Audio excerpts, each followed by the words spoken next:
예, 감사합니다. 오늘 부활절 6번째 주일이고요. 성서 일과가 제시한 본문은 사도행전 19장 9절로 15절의 말씀입니다. 저희 교회는 이 리바이스드 커먼 렉셔널이라고 하는 성서 일과표가 제시하는 본문에 따라서 주일 설교를 제가 하고 있는데요. 렉셔너리에서 제시하는 본문 가운데 지금 순서는 이제 제가 구약을 따라서 설교하는 그런 순서입니다. 그런데 부활절 기간에는 지금 구약 본문이 주어지지 않고 사도행전 본문이 주어져서 지금 사도행전으로 설교하고 있는 중입니다. 기억하실지 모르겠는데 지난주 본문은 사도행전 11장 1절로 18절이었습니다. 그러니까 한 주 만에 본문이 11장에서 19장으로 훌쩍 건너뛰었습니다. 그리고 그 사이에 많은 변화가 있습니다. 그러니까 11장과 19장 사이에 말입니다. 먼저 11장의 주인공은 베드로였는데 19장의 주인공은 바울입니다. 물론 누가행전의 진짜 주인공은 성령이지만 성령께서 11장에서는 베드로를 통해서 그리고 19장에서는 바울을 통해서 일하셨다는 말입니다. 11장에서 베드로는 고넬료 사건을 예루살렘 교회에 보고했습니다. 저는 그 사건을 담대한 전환이라고 불렀습니다. 그때까지 정결 음식 규정과 이방인과의 식탁 교제 금지를 목숨같이 지켜오던 베드로가 전향한 것과 그리고 유대인 선교에만 머물다가 이제 이방인 선교로까지 수용하게 된 초대교회의 전환을 가리키는 말이었습니다. 지난주 본문은 이렇게 끝났습니다. 이 말을 듣고, 이 말은 베드로의 보고입니다. 베드로의 보고를 듣고 그들은, 즉 예루살렘 교인들은 잠잠하였다. 그들은 하나님께 영광을 돌리고 이제 하나님께서는 이방 사람들에게도 회개하여 생명에 이르는 길을 열어주셨다 하고 말하였다. 이렇듯 고넬료 사건은 그 고넬료 사건으로 인해서 이방인 선교의 길이 비로소 열렸지만 모든 문제가 한꺼번에 다 해결된 것은 아니었습니다. 가장 큰 문제는 할례였습니다. 이방인도 할례를 받아야 한다는 측과 그럴 필요가 없다는 측으로 나뉘었습니다. 유대계 그리스도인들은 선 할례 후 구원을 주장했습니다. 하지만 이는 구원의 전제 조건을 다는 것이다. 즉 은혜를 무시하는 것이다 라고 하는 것과 같은 말이기 때문에 이방인 선교의 대표자였던 바나바와 바울은 이를 절대로 수용할 수가 없었습니다. 그래서 초대교회 내에 이 할례 문제를 가지고 굉장히 큰 의견 충돌이 있었습니다. 이 문제를 해결하고자 모인 것이 바로 예루살렘 회의였습니다. 바울은 이 회의에 대해서 갈라디아서 2장 8절과 9절에 이렇게 증언하고 있습니다. 저 화면에 지금 갈라디아서 2장 8절 9절의 말씀이 있습니다. 그들은 베드로에게는 할례 받은 사람에게 복음을 전하게 하시려고 사도직을 주신 분이 나에게는 할례 받지 않은 사람에게 복음을 전하게 하시려고 사도직을 주셨다는 사실을 깨달았습니다. 그래서 기둥으로 인정받는 야고보와 게바와 요한은 하나님이 나에게 주신 은혜를 인정하고 나와 바나바에게 오른손을 내밀어서 친교의 약속을 하였습니다. 그렇게 하여 우리는 이방 사람에게로 가고 그들은 할례 받은 사람에게로 가기로 하였습니다. 이것이 사도 바울의 증언입니다. 그러니까 예루살렘 회의에서 모든 사도가 합의했던 결정은 바나바와 바울은 이방인 선교를 담당하고 주의 형제 야고보와 게바 즉 베드로 그리고 요한은 유대인 선교를 담당하기로 한 것이었습니다. 이에 대한 증언이 사도행전 15장에도 나옵니다. 이렇게 해서 이방인의 할례 문제는 일단락되었습니다. 그러니까 이제 더 이상 할례 문제를 가지고 이방인들이 할례를 받아야 되느니 받지 않아도 된다느니 이런 식의 문제는 적어도 사도들 간에는 합의를 받습니다. 물론 이제 이게 지역으로 내려가면 또 의견이 좀 달라질 수 있지만 적어도 예루살렘 사도회의에서는 이제 일단락을 받습니다. 그런데 추가 요구가 있었습니다. 이에 대한 바울의 증언과 사도행전의 증언이 각각 다릅니다. 먼저 바울은 이렇게 증언합니다. 갈라디아서 2장 10절인데요. 조금 전에 우리가 9절까지 읽었는데 10절은 이렇게 되어 있습니다. 다만 그들이 우리에게 바란 것은 가난한 사람을 기억해 달라고 한 것인데 그것은 바로 내가 마음을 다하여 해오던 일이었습니다. 그래서 소위 예루살렘 교회의 지도자들이 이방인 교인들에게 가난한 사람들의 구제에 대해서 부탁을 했다는 내용입니다. 사실은 이 부탁 때문에 바울이 여러 지역에서 헌금을 모아서 그 헌금을 들고 나중에 예루살렘으로 방문하잖아요. 그 방문한 일 때문에 결국은 잡혀서 로마로 끌려가고 결국 순교하게 됩니다. 그런데 하여간 이게 이제 바울이 이해한 추가 요구사항이었습니다. 그런데 이에 반해서 사도행전 15장 20절은 다른 증언을 합니다. 거기 보면 주의 형제 야고보가 이렇게 말한 것으로 증언합니다. 19절과 20절을 보면요. 그러므로 내 판단으로는 하나님께로 돌아오는 이방 사람들을 괴롭히지 말고, 이게 야고보가 이렇게 얘기한 겁니다. 다만 그들에게 편지를 보내서 우상에게 바친 더러운 음식과 음행과 목매어 죽인 것과 피를 멀리하라고 하는 것이 좋겠습니다. 이렇게 얘기합니다.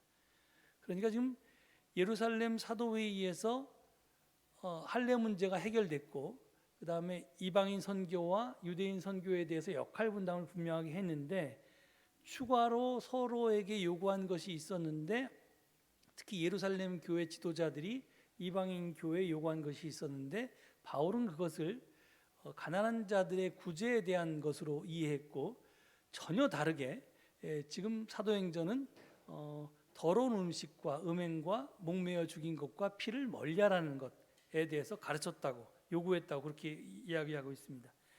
이게 아주 작은 차이 같은데 이게 작지 않은 것이 이것이 나중에 안디옥 사건의 도화선이 됩니다. 갈라디아서 2장 11절로 13절에 바울은 안디옥 사건에 대해서 이렇게 증언합니다. 다음 저기 지금 화면에 여러분들 갈라디아서 2장 11절로 13절의 말씀이 있는데요. 제가 한번 읽어보겠습니다. 그런데 게바가 안디옥에 왔을 때 잘못한 일이 있어서 나는 얼굴을 마주보고 그를 나무랐습니다. 그것은 게바가 야고보에게서 몇몇 사람이 오기 전에는 이방 사람들과 함께 음식을 먹다가 그들이 오니 할례 받은 사람들을 두려워하여 그 자리를 떠나 물러난 일입니다. 나머지 유대 사람들도 그와 함께 위선을 하였고 마침내는 바나바까지도 그들의 위선에 끌려갔습니다. 이것이 갈라디아서에서 안디옥 사건을 바울이 언급한 부분입니다. 여기서 문제가 된 것은 이방인과의 식탁 친교입니다. 식탁 교제입니다. 그런데 이미 이 문제는 고넬료 사건 때도 양해되었던 것입니다. 그러니까 베드로가 이방인들과 같이 밥을 먹었잖아요. 고넬료 집에서 며칠을 묵었으니까 숙식을 했으니까 뭐 이방인들과 같이 식탁 교제를 안 했을 리는 없지요. 당연히 그랬을 텐데 이미 그것을 예루살렘 교회에 보고했고 예루살렘 교회가 그것을 용납했습니다. 그때 우리가 이제 생각할 수 있는 건 그러면 그때 베드로가 그 고넬료하고 먹었던 것은 코셔, 즉 정결 음식이었겠거니 이렇게 이해할 수 있습니다. 왜냐하면 그때 고넬료의 집이 가이사리아 그러니까 이제 지중해 연변에 있는 항구 도시 그 헤롯 대왕이 카이사르 로마의 황제를 지칭하는 카이사르를 기리기 위해서 지었던 로마식 도시 신도시죠. 지금 우리로 얘기하면 이제 저는 옛날 세대라서 일산이나 그 분당이 신도시로 이렇게 생각되는데 그런 신도시입니다. 그러니까 하여튼 최첨단 도시입니다. 그래서 거기에 그 로마식 극장도 있었고 목욕탕도 있었고 온갖 그 로마식 도시로 꾸며졌고 거기에 로마의 그 군대가 주둔하면서 이 평소 때는 거기에 이제 로마의 총독이 거기 주둔하면서 거기서 다스렸습니다. 그러니까 그거는 유대 땅이었습니다. 그러니까 유대 땅에서 코소를 구하기가 쉬웠을 테고 코셔를 먹었을 것이다, 이렇게 양해가 가능합니다. 그런데 지금은 유대 땅이 아닌 이방 땅에 있는 안디옥이었습니다. 그런데 그러니까 단순하게 이게 지금 이방인과 유대인이 밥을 먹은 게 문제가 된 게 아니라 거기서 먹었던 음식이 정결한 것이었느냐 불결한 것이었느냐 하는 것이 문제가 됐던 겁니다. 그러니까 진짜 문제가 된 것은 우상에게 바친 음식 문제일 것입니다. 그리고 거기에 더해진 것이 바로 위선의 문제였습니다.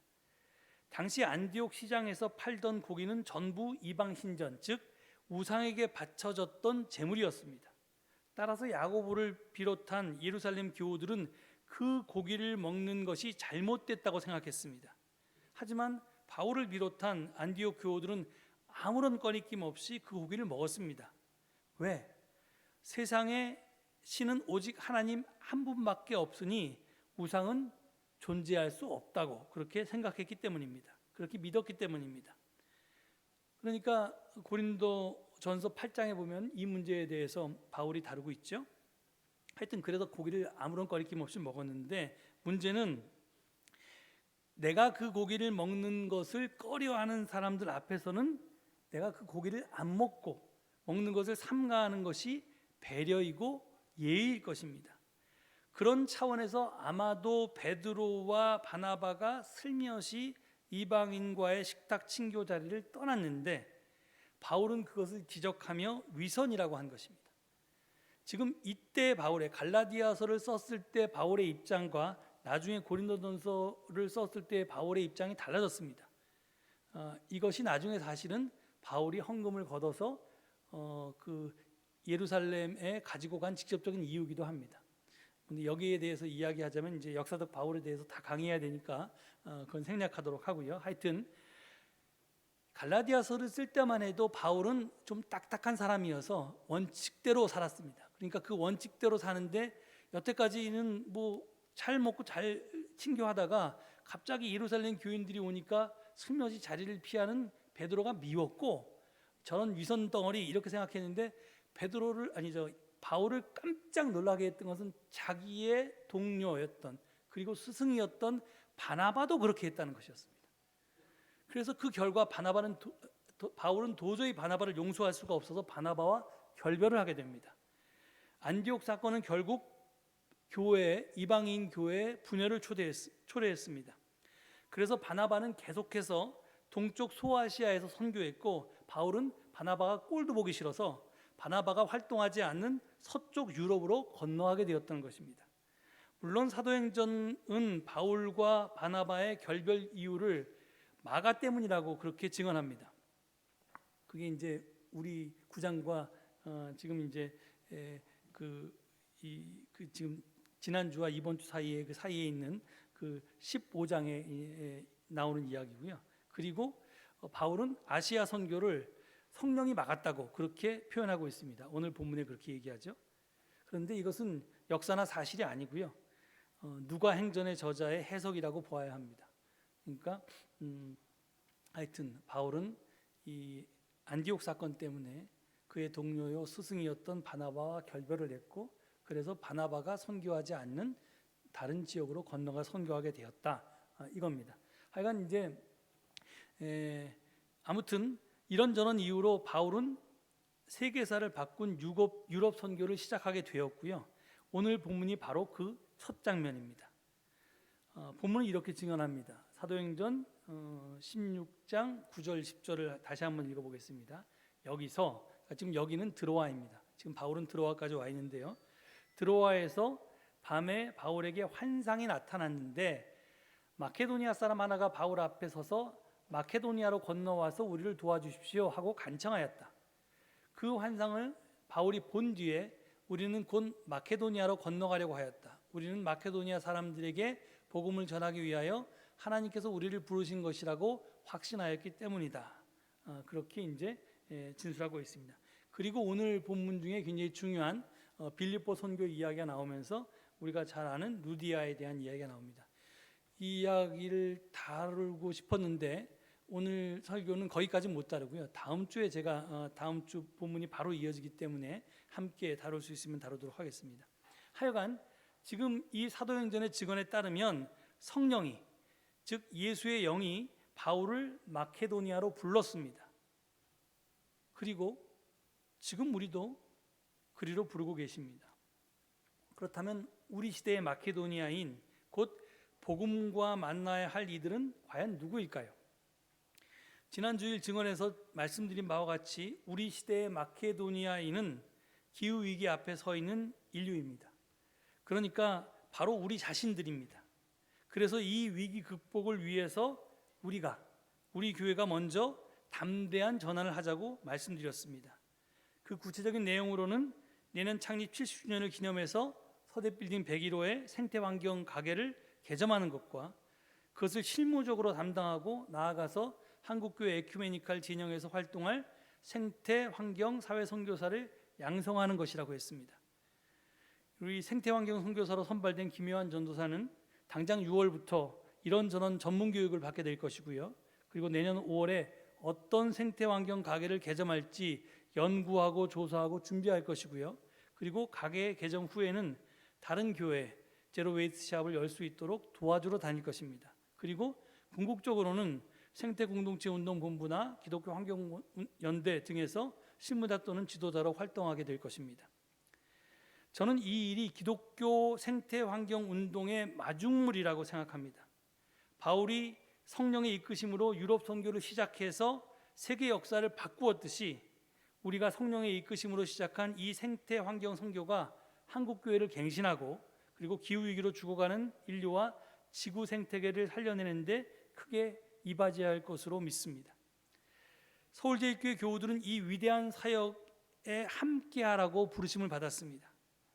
1970년대, 80년대 하나님께서 우리 교회를 불러서 이 나라의 민주화의 마중물로 사용하셨듯이 이제 2020년대는 우리를 불러서 기후위기로 죽어가는 인류와 지구 생태계를 살려내시고자 하시고 계십니다. 그러니 우리 모두 아멘으로 응답하고 감사한 마음으로 기꺼이 동참할 수 있어야 할 것입니다.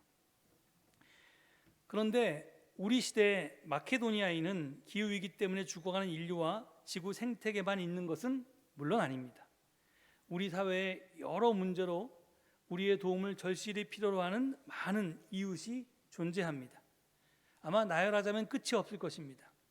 그런데 그 중에서 우리가 꼭 기억해야 할 마케도니아인으로 저는 장애인을 꼽고 싶습니다. 매년 4월 20일은 장애인의 날입니다. 우리 교단도 그 직전 주일을 장애인 주일로 지키도록 권장하고 있습니다. 하지만 제 기억에 올해를 포함한 제가 목회했던 지난 7년 동안 우리 교회가 장애인 주일을 제대로 지킨 것은 몇 번 되지 않습니다. 그만큼 소홀히 다뤘습니다. 가장 큰 이유는 장애인 주일이 다른 특별한 주일과 겹치기 때문입니다. 올해는 부활절과 겹쳤습니다. 그러니까 부활절을 안 지키고 장애인 주일을 지킬 수는 없었습니다. 또 일반적으로 보통은 4.19 혁명 기념주일과 겹칩니다. 그래서 우리가 이 4.19와 4.17 이게 이제 날짜 차이가 안 나기 때문에 이게 비껴가기가 쉽지 않습니다. 아무튼 이래저래 장애인 주일은 지금 소외되어 왔습니다. 매년 부활절과 성탄절이면 소외된 현장을 찾아가 예배하는 고난받는 이들과 함께하는 연합예배가 열립니다. 과거에는 여의도 공원에서 전 기독교인들이 모여서 이렇게 대성회를 하고 있는데 그거 100만이 모여봤자 별 소용이 없었고 그게 가난한 이웃들이나 정말 부활이나 성탄의 기쁨을 나눠야 될 사람들과 별 필요 없다고 생각해서 이제 고난받는 이들을 주제로 해서 그 진보적인 교회들이 모여서 함께 예배를 드립니다. 우리 교회는 매번 여기에 참석해 왔는데요. 코로나 대유행으로 지난 2년간은 온라인으로만 열렸습니다. 그러다 지난 4월 17일에 2022 고난받는 이들과 함께하는 부활절 연합예배가 우리 교회 가까이에 있는 해화역 2번 출구 마로니에 공원 앞에서 대면으로 열렸습니다. 우리 교회에서는 청년부가 대표로 참석했습니다. 하여튼 그날 부활절이어서 이런저런 이야기로 참석을 못했는데 하여간 참석해서 함께 고난받는 이들과 연대하신 청년부 회원들께 감사를 드립니다. 여러분, 우리나라에 장애인이 얼마나 되는지 혹시 아십니까? 보건복지부의 통계에 따르면 국내 등록 장애인 수는 264만 명이랍니다. 우리나라 인구의 약 5%입니다. 즉 우리나라 인구 20명 중에 1명꼴로 장애인입니다. 20명 중에 1명이 장애인이라면 지금 여기 한 60명 정도 이상이 예배드리고 있다면 이 중에 적어도 3명 내지 4명은 장애인이어야 합니다. 그런데 우리의 현실은 그렇지가 않습니다. 장애인을 보기가 쉽지가 않습니다. 왜 우리는 장애인을 만나기 어려울까요? 마침 지난 4월 20주일에 MBC PD수첩에서는 우리가 장애인을 볼 수 없는 이유라는 편이 방송되었습니다. 이날 방송은 장애인 이동권의 문제와 함께 발달 장애인들의 어려운 생활 등을 담았습니다. 이 방송을 연출한 PD가 성기현 PD인데요. 이 성기현 PD는 지난 3월 2일에 있었던 한 사건 때문에 이 방송을 기획했답니다. 그 사건은 발달 장애 자녀를 키우던 엄마 둘이 각각 서로 다른 지역에서 그 자녀를 키우는 게 너무 힘들어서 자기가 낳은 자녀를 죽인 사건이었습니다. 이 끔찍한 일이 같은 날 두 곳에서 벌어졌습니다. 발달 장애인의 경우 어린 시절에는 학교에 다닙니다. 보통 12년에서 14년을 교육받고 졸업을 해서 성인이 되면 그때부터 주간보호시설 같은 기관을 이용하게 됩니다. 그런데 그런 시설이 터무니없이 부족한 것이 문제입니다. 경기도를 예로 들면 경기도의 발달 장애인은 11만 명이고요. 그 중에서 중증 발달 장애인은 5만 6천 명인데 그런데 경기도에서 커버할 수 있는 주간보호센터의 총 인원은 3천 명대라고 합니다. 그러니까 경기도 발달 장애인 중 단 3%만이 주간보호센터를 이용할 수 있는 것입니다. 그러면 나머지 97%는 어디 있겠습니까? 개인이 그리고 가족이 안 보이는 곳에서 그들을 돌보고 있는 것입니다. 그러니까 그 짐이 너무 무거워서 3월 2일 사건 같은 사건이 벌어지는 것입니다. 지난 3월 말경에 이준석 국민의힘 대표가 전국 장애인 차별 철폐 연대, 이걸 약칭해서 전장년이라고 하는데요. 전장년의 지하철 시위를 공개적으로 비판한 것이 사회적인 논쟁거리가 됐습니다.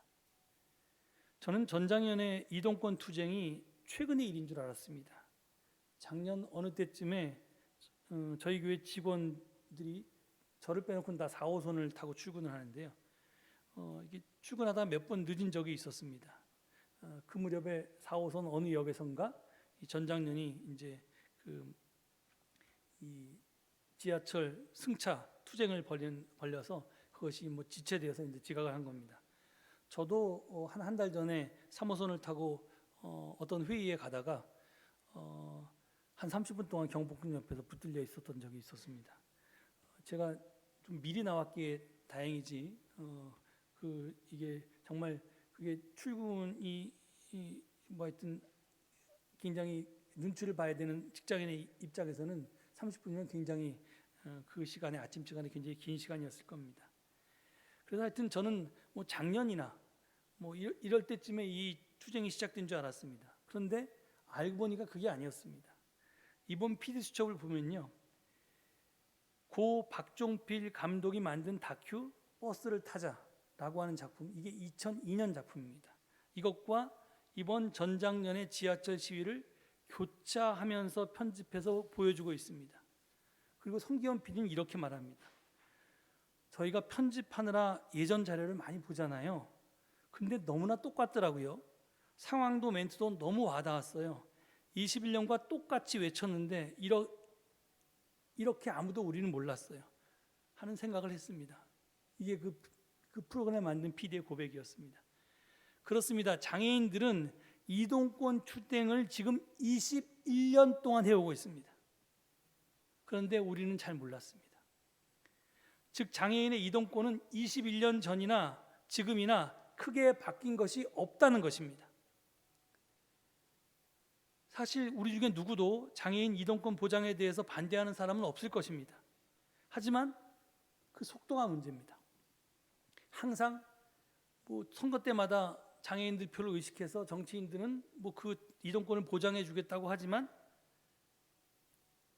정작 돈을 집행해야 할 때가 되면 다른 사업에 우선권이 밀려서 뒤로 밀립니다.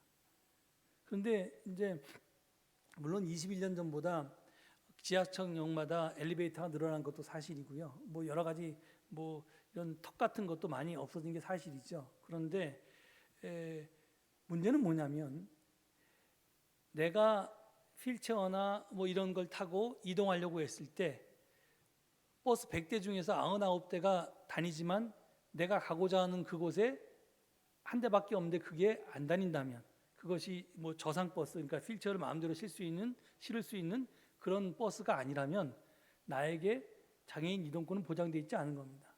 내가 가고자 하는 모든 전철역 중에서 100개 중에서 90개가 엘리베이터가 설치되어 있더라도 내가 가고자 하는 전철역에 엘리베이터가 없다면 그럼 나는 한정류장 전이나 한정류장 다음에 내려서 그 거리를 또 이동해야 됩니다. 휠체어를 타고. 그러니까 아무런 의미가 없는 거죠. 그래서 사실은 이 부분이 시급히 해결돼야 되는데 지금 21년 동안 그것이 해결되지 않았다는 겁니다. 장애인의 이동권은 남의 문제가 아니라 바로 나의 문제입니다. 엘리베이터를 만들면 장애인만 사용하는 것이 아니라 이동이 좀 불편하신 노인분들도 어르신분들도 훨씬 많이 더 사용하십니다. 경사로를 만들면 유모차를 이용할 수도 있습니다. 그러니까 아이 가진 부모들이 굉장히 도움이 됩니다. 이처럼 장애인 편의시설은 꼭 장애인들만을 위한 것이 아닙니다. 그래서 이번 PD수첩은 장애인이 편해야 모두가 편하다라는 말로 마무리하고 있습니다. 나아가서 우리가 꼭 기억해야 될 것이 있는데 그것은 우리 모두는 잠재적인 장애인이라는 것입니다. 사고가 나거나 병이 들거나 나이가 들면 우리는 하나도 예외 없이 모두 장애인이 됩니다. 지금은 강 건너 불처럼 저 사람들 왜 이래? 이렇게 얘기할 수 있을지 모르지만 이제 얼마 안 있어서 우리 모두가 그 당사자가 되면 발등에 불이 될 날이 곧 온다는 겁니다. 앞서 소개한 2002년 고난받는 이들과 함께하는 부활절 연합예배의 주제는 거친 길을 평탄하게 하고였습니다. 장애인 이동권 투쟁과 연대하기 위한 예배였기 때문입니다. 예배 중에 노들 장애인 자립생활센터 유진우 활동가의 발언 시간이 있었는데요. 그의 말을 제가 좀 인용해 보겠습니다. 길지만 저게 너무 작아서 안 보이네요. 여러분들 눈이 좋으신 분만 보시고 저걸 2페이지에 나눴으면 더 좋았을 텐데 하여튼 제가 짧게 인용했는데 그래도 하여튼 좀 보겠습니다. 사람들은 구조적인 차별을 개인 문제로 취급합니다. 하지만 마음껏 외출하지 못하니 교육을 받을 수 없고 교육을 받을 수 없으니 일할 수가 없고 일할 수 없으니 지역사회에서 살 수가 없는 것입니다. 교회는 장애인을 선교의 대상, 시혜의 대상, 도와줘야 하는 대상으로만 여겼습니다. 하지만 장애인 운동판에서는 장애인 한 명 한 명을 주체성을 가진 존재로 봤습니다. 예수는 사회 변두리에 있는 자들을 찾아가서 함께 먹고 마시고 하나님 나라를 선포하셨습니다. 그들의 주체성을 회복시키고 다시 세상으로 보내셨습니다. 장애인 이동권 투쟁도 비슷하다고 생각합니다. 사회 변두리로 밀려난 장애인들이 주체성을 회복하고 구조적 차별에 맞서고 끝내 새로운 세상으로 나아가게 합니다. 장애인 이동권 투쟁은 제가 잘못 읽었나요? 사회 변두리로 밀려난 장애인들이 주체성을 회복하고 구조적 차별에 맞서고 끝내 새로운 세상으로 나아가게 합니다. 장애인 이동권 투쟁은 장애인만 위한 것이 아닌 모두가 함께 잘 살기 위한 첫걸음입니다. 그러니 장애인 권리 투쟁에 함께해 주십시오. 그가 거기서 보고한 내용이었습니다. 그 옛날 성령께서 환상을 통해서 바울에게 말씀하신 것처럼 오늘 성령께서 우리에게 유진우 활동가를 통해서 말씀하신다고 저는 생각합니다. 그는 말합니다. 우리를 도와주십시오. 그것은 우리를 위한 일일 뿐만이 아니라 여러분 자신을 위한 일이기도 합니다. 장애인이 편해야 모두가 편하고 장애인이 사람답게 살아야 모두가 잘 살 수 있습니다. 이것이 하나님의 뜻입니다 하고 말입니다. 저들도 존엄한 존재로 인정해 달라고, 인생에 대한 꿈을 가진 사람으로서 살아가게 해달라고, 세상 한복판에서 주눅들지 않고 살 수 있는 세상을 만들어 달라고 우리를 부르고 있습니다. 이제 지난 21년간 눈 감았던 저들을 바라보실 수 있기 바랍니다. 저들의 절규에, 저들을 통해 말씀하시는 성령의 소리에 귀 기울이시기 바랍니다. 저들의 투쟁 때문에 다소 불편하시더라도 참으시고 오히려 손뼉을 쳐주고 격려하고 응원해 주시기 바랍니다. 시간 날 때마다 저들을 기억하시고 관심 가지시고 기도하시기 바랍니다. 가능하다면 후원하시고 연대하고 함께 투쟁하시기 바랍니다. 저들을 통해서 이제껏 보지 못하던 것을 보고 깨닫지 못하던 것을 깨달으시기 바랍니다. 그래서 마침내 참다운 구원에 다다르시기 바랍니다. 오늘 특별히 이 말씀을 기억하시면서 함께 잠시 침묵 가운데 기도하시겠습니다.